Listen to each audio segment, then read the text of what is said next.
एक बात जरूर ध्यान रखिए, हम देश की आजादी की 75वीं वर्षगांठ मना रहे हैं और एक बहुत ही अच्छा एक स्वर्णिम काल चल रहा है। सरकार अपने तरीके से काम कर रही है, लेकिन आप तो ये मानते होंगे कि हमारे वर्तमान प्रधानमंत्री दुनिया के बाकी प्रधानमंत्रियों से ज्यादा मेहनती हैं। मानते नहीं मानते? ज्यादा ईमानदार हैं, राष्ट्रभक्त हैं, कोई डाउट? ईमानदार हैं। तो जो समस्या हमारा प्रधानमंत्री अमेरिका के राष्ट्रपति से ज्यादा ईमानदार, अमेरिका के राष्ट्रपति से ज्यादा मेहनती, अमेरिका के राष्ट्रपति से ज्यादा राष्ट्रभक्त, हम कह रहे नहीं ज्यादा तो बराबर तो है। तो फिर जो समस्या भारत में हो अमेरिका में क्यों नहीं है? अंतर क्या है? अंतर है कानून, और जिसकी बनाने की लागत जीरो लागत में विश्व गुरु। जब हम विश्व का सर्वोत्तम कानून बनाएंगे तो स्वाभाविक सी बात है जो विश्व गुरु का हमारा सपना तब जाके पूरा होगा। अच्छी सड़क चाहिए, विकसित भारत बनने के लिए अच्छा एयरपोर्ट चाहिए, अच्छा सड़क चाहिए, जीडीपी बढ़ना चाहिए, लेकिन अगर बहुत लाखों करोड़ों खर्च करके भी जीडीपी 1% बढ़े और बिना किसी काम के फ्री में कानून बना के जीडीपी 2% बढ़ जाए तो पहले कौन सा काम करना चाहिए? फ्री वाला। अगर हम फ्रांस से राफेल ले सकते हैं तो फ्रांस के अच्छे कानून नहीं लेना चाहिए क्या? अमेरिका से मिसाइल ले सकते हैं तो अच्छे कानून नहीं लेना चाहिए क्या? सिंगापुर से कंप्यूटर का सॉफ्टवेयर ले सकते हैं तो कानून नहीं लेना चाहिए क्या? तो वो हो, उसके लिए जरूरी है हमारी आपकी भूमिका। जितना ज्यादा इस पे चर्चा होगा, जितना ज्यादा इस पे बातचीत होगी, जितना ज्यादा चिंतन होगा, जितना वो मामला आगे बढ़ेगा। इस हाल में हम सब लोग बैठे, मान लीजिए एक सांप आए, सांप को गेट पे मारना ज्यादा आसान है या इस हाल के अंदर घुस जाए तब उसको पकड़ के मारना आसान है?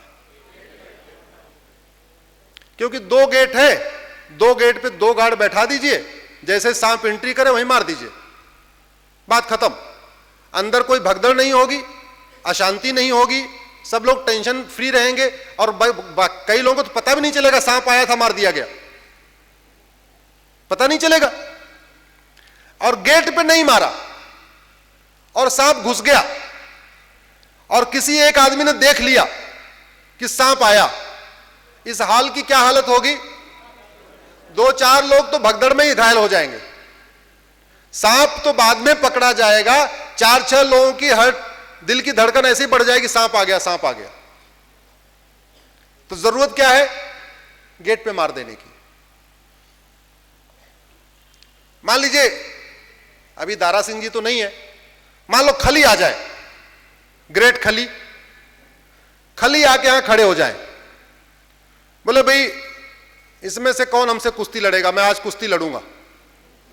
कौन हाथ खड़ा करेगा? जरा हाथ खड़ा करो। कोई लड़ेगा खली से? कोई लड़ेगा? अरे लड़ना छोड़ दो, दिमाग में हिम्मत भी नहीं पड़ेगी जाके हाथ मिला लूं। पता चला हाथ मिलाते ही हाथ मरोड़ दिया। नहीं, अब खली को पकड़ा और 1 महीने उनका दूध बादाम बंद कर दिया, खाना पीना बंद। अब खली को लाके खड़ा कर दिया। अब कितने लोग लड़ेंगे? जरा हाथ उठाइए। अरे वाह, कितने लोग लड़े? हाथ उठाइए जरा।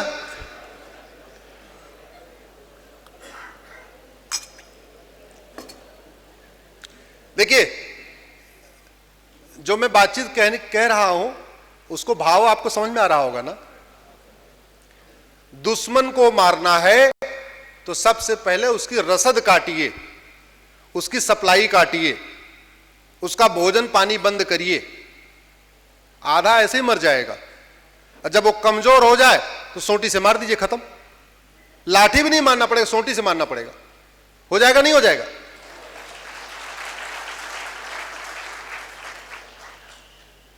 इस देश में जिहादियों की फंडिंग खाड़ी देशों से होती है। हवाला के जरिए होती है, एफसीआरए के जरिए होती है। माओवादियों की फंडिंग हवाला के जरिए होती है, एफसीआरए के, एक एफसीआरए कानून है। तो हवाला की फंडिंग विदेशों से आ रही है, माओवादियों के लिए आ रही है, नक्सलियों के आ रही है, जिहादियों के लिए आ रही है, मिशनरियों के लिए आ रही है, धर्मांतरण के लिए आ रही है, लब जिहाद के लिए आ रही है, दुनिया भर के समस्याओं के लिए आ रही है। उनका तरीका क्या है? फंडिंग रोक दीजिए, आधे। मैं तो कुछ ऐसे पत्रकारों को जानता हूं जिनको देश विरोधी लेख लिखने के लिए विदेशों से फंडिंग आ रही है। मैं कुछ ऐसे सोशल मीडिया के ट्विटर हैंडल्स को जानता हूं जो कोई काम नहीं करते, देश विरोधी ट्वीट करते हैं और वो मर्सिडीज पे चल रहे हैं। मैं कुछ ऐसे लोगों को भी जानता हूं जो केवल फेसबुक पे पोस्ट लिखते हैं और उस पोस्ट के बदले उनको विदेशों से फंडिंग हो रही है।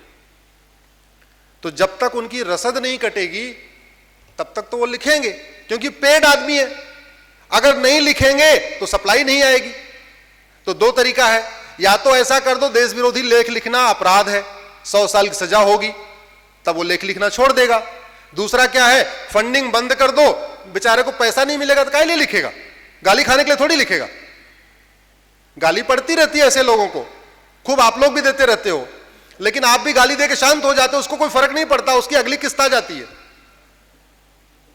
तो ऐसे एक चीज ध्यान रखिएगा, राष्ट्रहित के जितने काम होते हैं सब निस्वार्थ भाव से होते हैं। सब में आपको तन मन धन लगाना पड़ता है।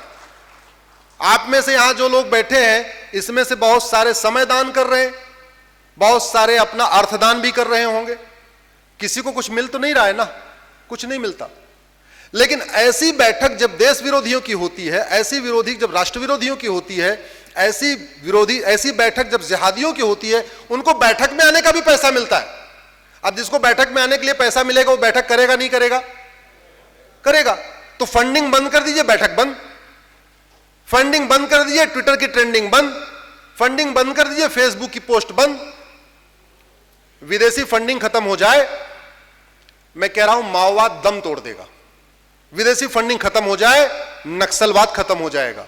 विदेशी फंडिंग खत्म हो जाए, मिशनरियों की कमर टूट जाएगी, धर्मांतरण रुक जाएगा। विदेशी फंडिंग खत्म हो जाए, पंजाब में खालिस्तान का दम घुट जाएगा। तो देश विरोधियों को आपको हराना है तो सबसे पहले उनकी सप्लाई काटनी पड़ेगी और कठोर कानून भी बनाना पड़ेगा। उदाहरण मैंने दिया कि यहां पे भगवान राम को गाली देने वालों को, कृष्ण को गाली देने वालों को और पता नहीं क्या क्या बोलने वालों को, मां दुर्गा की नंगी तस्वीरें बनाने वालों को भी सजा नहीं हुई। अरे एक को सजा नहीं होती इसलिए दूसरा आदमी प्रोत्साहित हो जाता है। एक व्यक्ति ने बोला कि 15 मिनट के लिए पुलिस हटा लो, हिंदुस्तान से हिंदुओं को खत्म कर दूंगा। मैंने उस सेंटेंस को फेडरल पिनल कोड में देखा कि जिस व्यक्ति ने भारत में बोला था, सबको ध्यान होगा किसी ने बोला था, उसको कोई सजा नहीं हुई, उल्टा वो विधायक और बन गया।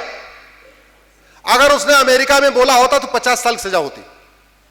अगर अमेरिका में जाके बोला होता पुलिस हटा लो, 15 मिनट के अंदर सारे अमेरिकन को मैं मार के खत्म कर दूंगा, सारे अमेरिकन जो क्रिश्चियन हैं उनको मार के खत्म कर दूंगा, 50 साल की सजा होती। भारत में क्या हुआ? वो तो विधायक बन गया। तो अब ये बताइए, जब विधायक बन गया तो उसने 100-200 लोगों को और मोटिवेट किया कि नहीं किया? ये कानून दवा की तरीके काम करता है। जैसे दवा अच्छी होती है तो बीमारी घटती है, दवा घटिया होती है तो बीमारी बढ़ती है। ऐसे कानून अच्छा होता है, अलगाववाद कम होता है, कट्टरवाद कम होता है, जिहाद कम होता है, धर्मांतरण कम होता है, मजहबी उन्माद कम होता है, अलगाव, सब तरीके का अलगाववाद कम होता है।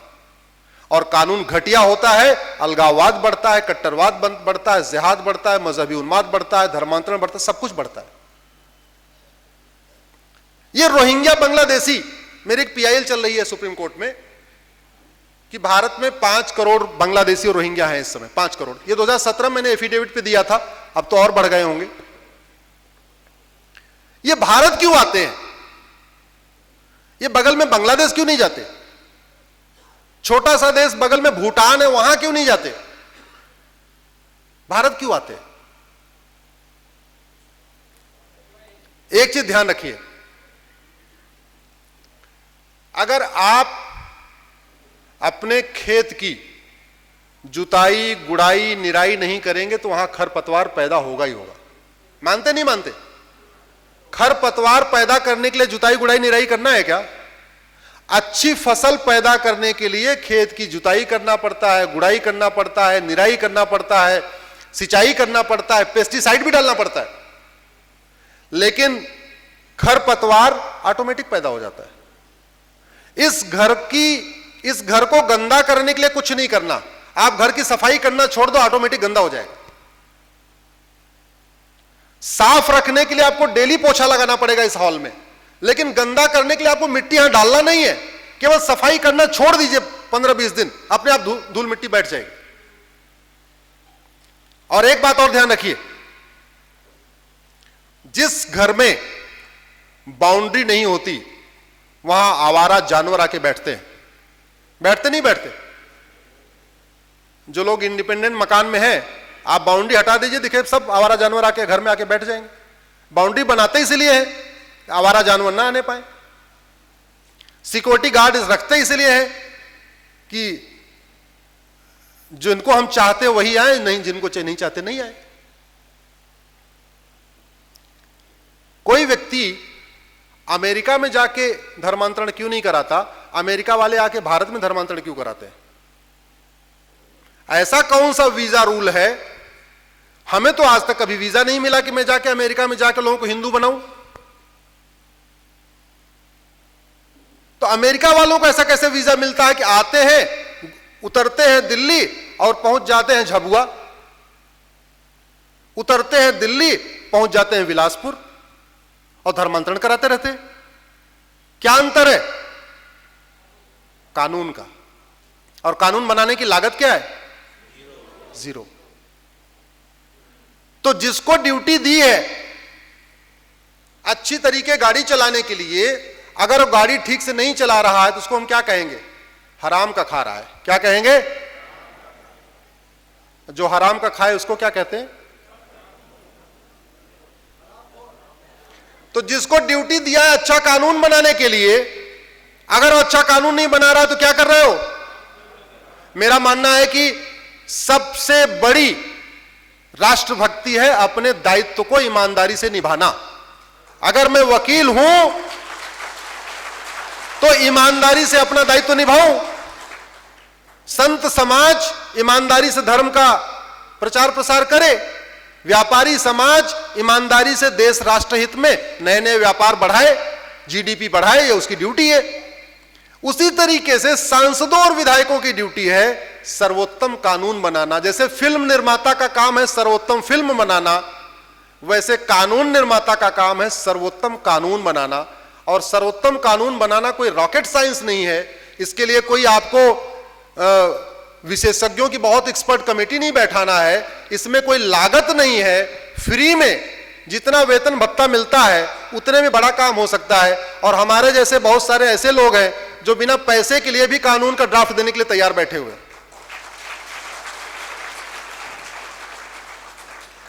तो वो बात इसलिए जन जागरण इसलिए जरूरी है कि डेमोक्रेटिक कंट्री में डिमांड और सप्लाई होती है।